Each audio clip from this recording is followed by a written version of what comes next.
Jorge Patrono, aquí para creandotuvida.com, with a great master, Bruce Lipton, is a biologist, an amazing man. I met him last year in San Francisco. It was an impulse that I had after I finished reading The Biology of Belief. Yes. It blew me away, and I said, I have to meet this person. And I translated the intelligence of the self that I found in your website. Yes. I translated it into Spanish, and I took a plane in the morning, and I saw you there, and we did a short interview with the recorder. Remember that? Of course. So you were very kind. So thank you so much. Thank you for asking. Now, new book. Yes. Spontaneous Evolution. And I want to read a couple of things, quotations that I get from your book. The story of human life is yet to be determined. The light reveals that civilization is in a birthing process as the old way of life falls away and a new one emerges. The question is if we humans are willing to make changes in our individual and collective beliefs and behaviors, and whether we are able to make these changes in time. Our survival is at stake. We need a new paradigm. We need a spontaneous evolution. Crisis ignites evolution. The challenges and crises we face today are actually signs that spontaneous change is imminent. We are about to face our evolution. Now, it sounds pretty devastating, but I know, because I read your book, that it's not, because we have the power to do that. So I want you to explain a little more about this situation that we are living in right now. Well, a very simple understanding is that science is recognized as a fact. This is not a belief, it's a fact. That we are now facing a mass extinction of life on this planet. Okay. We're losing species faster than ever in history. And that includes us in the species list. Exactly. So it's kinds of strange thoughts from science that almost like science fiction, like within 35 years there will not be any fish left in the ocean. That to me is a science fiction story, but unfortunately it's a true understanding.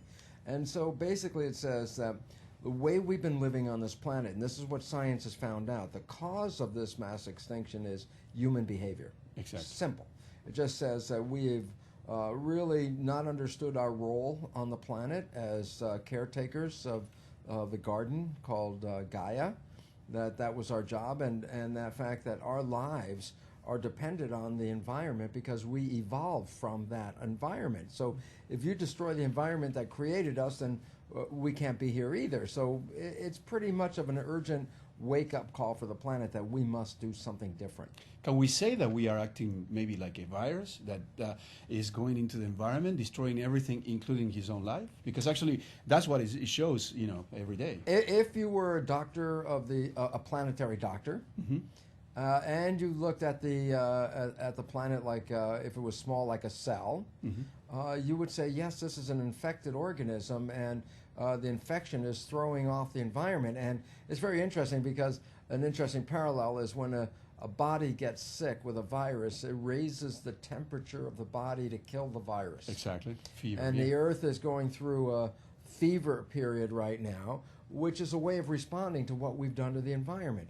Now, we're not responsible for all of global warming, but what we're responsible for is climate change, meaning by altering the environment so much, the weather patterns that used to exist on this planet are being modified by the way we've cut down the rainforest or polluted the atmosphere and changed the temperature, etc. So we're paying for it right now.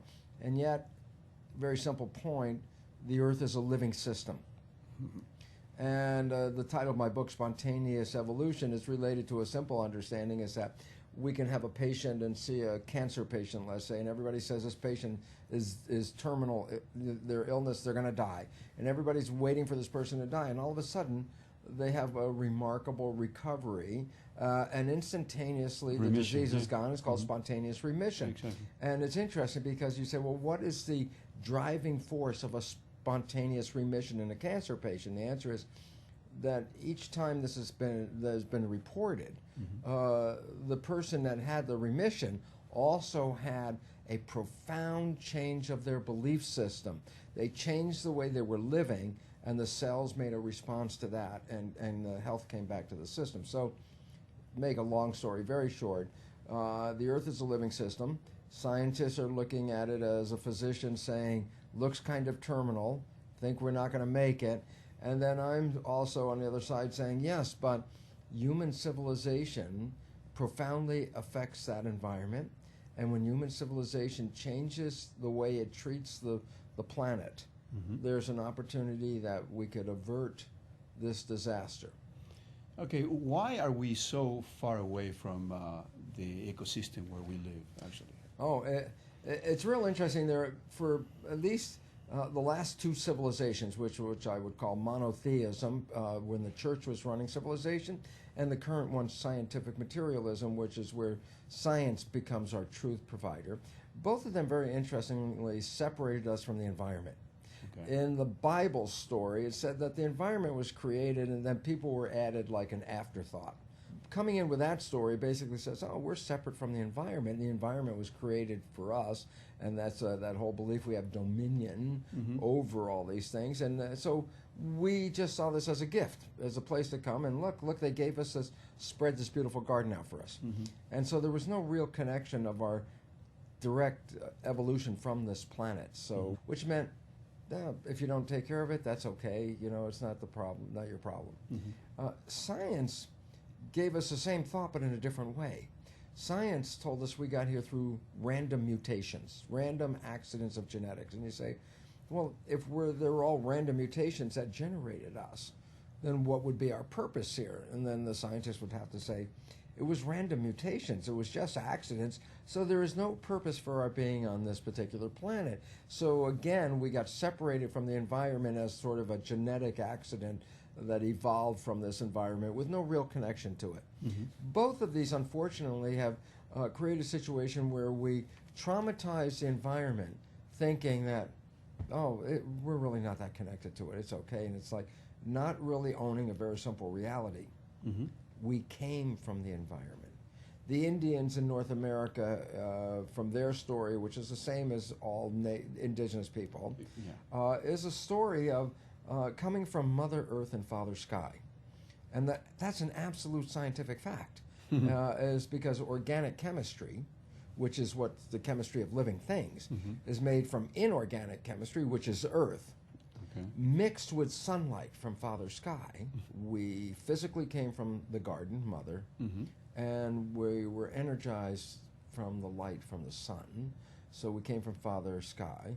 And the fact is, we are a part of this. We evolved from this. And so in a real sense, destroying the environment is like sabotaging your own mother. Exactly. And unfortunate situation is because corporate interests are not people interests. Corporate interests they have one sole function. Any corporation, I don't care what the corporation is to make money. And whatever they do is a second function.